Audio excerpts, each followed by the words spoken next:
उल्टा चोर कोतवाल को डांटे। एक शख्स को किसी ने गोली मारकर जख्मी किया। पुलिस ने चंद ही घंटों में इस केस को सॉल्व कर लिया। कुछ लोग इंटर हुए हैं और उन्होंने एक बंदे को फायर मारा और 40 लाख रुपया ले। दीवार के ऊपर कोई निशान, कोई पाँव, कोई चीज़ नहीं लगी हुई थी। कह रहा था कि मेरा लॉस जो है वो राउंड अबाउट 35-40 लाख का है, इसलिए मैंने 40 लाख की कॉल चलाई है। अस्सलाम वालेकुम नाजरीन, मैं हूं आपका मेज़बान नुमान शेख। आप देख रहे हैं एक्सप्रेस एक्सक्लूसिव। नाजरीन, कहते हैं कि उल्टा चोर कोतवाल को डांटे। ये मिसाल एक बार फिर सच हुई थाना मुस्तफा टाउन के इलाके में। एक डकैती की कॉल चली जिसमें पूरी डिवीज़न में हलचल मच गई कि एक शख्स को किसी ने गोली मारकर जख्मी किया और उससे रकम छीनकर फरार हो गया। लेकिन पुलिस ने चंद ही घंटों में इस केस को सॉल्व कर लिया। ये तमाम तर मामला क्या था, इस पर बात करने के लिए मेरे साथ मौजूद हैं SHO मुस्तफा टाउन जनाब इत्तेजाज आरिफ साहब। इत्तेजाज साहब, बहुत शुक्रिया आपके वक्त का।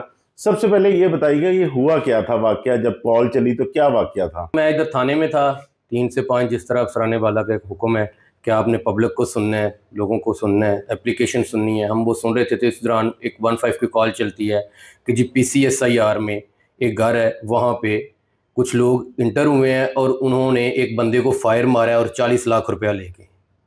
जिसके ऊपर उसी टाइम क्विकली रिस्पॉन्ड किया है, वहाँ पे पहुँचे हैं, मौके पे पहुँचे हैं तो पता चला है जिसको फायर लगा है वो जना हॉस्पिटल चले गए।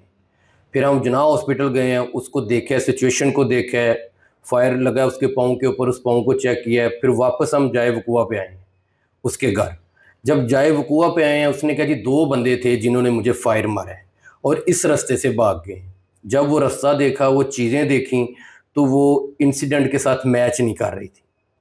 फॉर एग्जांपल, उसने कहा दीवार क्रॉस की है, हमने दीवार को चेक किया, दीवार के ऊपर कोई निशान, कोई पाँव, कोई चीज़ नहीं लगी हुई थी। फिर वहाँ मट्टी थी, मट्टी को हमने चेक किया। फिर उसके बाद उसका जो एंगल था फायर लगने का, वो ऐसे फील हो रहा था जैसे खुद साख्त है, खुद फायर लगाया गया, क्योंकि दूसरी तरफ से अगर फायर लगाया जाए तो उस एंगल से फायर लग नहीं सकता। फिर उसके बाद हमने उस वो जो खौल था, चलीदा खौल था, उसको देखा। उसके बाद इसके पाँव लगे हुए थे ब्लड के, जो अपने घर में गिराज से घर में इंटर हुआ था। जब हमने वहाँ पे गए तो चलते चलते इसके पाँव पे, इसके पास बेसिकली ये खुद एक वेपन यूज़ करता था, कैरी करता था, लाइसेंसी वेपन था, उसको कैरी करता था। जब हमने देखा तो उसने उस वेपन के ऊपर गोली लोड थी। जब उसको अनलोड किया गया, वो गोली और जो गोली चली थी दोनों मैच कर रही थी। फिर हमने दोबारा जो अक्यूज्ड है उसको देखा, जिसने कॉलर था, जिसने कॉल की थी, उसको चेक किया, उससे पूछा, उसने कहा जी मुझे गलती होगी। तो इत्तेजाज भाई, ये वजह क्या थी कि उसने खुद गोली मारी अपने आप को? बेसिकली वो गोट फार्मिंग का बिजनेस करता है, उसको ईद के ऊपर बछड़ों के बिजनेस में लॉस हुआ है और वो कह रहा था कि मेरा लॉस जो है वो राउंड अबाउट 35-40 लाख का है, इसलिए मैंने 40 लाख की कॉल चलाई है कि मेरे से 40 लाख की वारदात होगी। तो ये अब इस बंदे ने जो गलत झूठी कॉल चलाई, इस पर इसके खिलाफ क्या एक्शन लिया गया? इसके खिलाफ टेलीग्राफ एक्ट की FIR दी गई है, उसके बाद वेपन जो है मिसयूज़ करने की FIR दी गई है। इस तरह के और भी कई वाकयात होते रहते हैं कि अक्सर कॉल चलती है जो कि झूठी साबित होती हैं। इस पे आप शहरियों के लिए कोई मैसेज देना चाहें? शहरियों के लिए ये मेरा मैसेज है पंजाब पुलिस की तरफ से कि ये जो 15 है, ये बेसिकली एक सर्विस है, पब्लिक सर्विस है।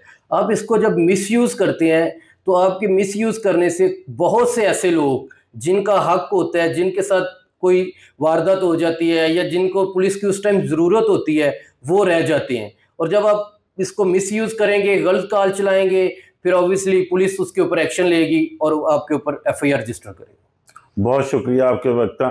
जैसे कि इत्तेजाज आरिफ साहब ने बताया कि 15 की जो कॉल है, ये इमरजेंसी नंबर सिर्फ आपके लिए ही है। आप इसको उस वक्त इस्तेमाल करें जिस वक्त आप परेशानी में हो, ना कि उस वक्त करें कि जिस वक्त बाकी लोग भी कॉल कर रहे हो और आपकी वजह से किसी की कोई इमरजेंसी जो है वो ड्रॉप हो जाए। बहुत शुक्रिया नाजरीन, हाजिर होंगे जल्द एक नए एपिसोड के साथ।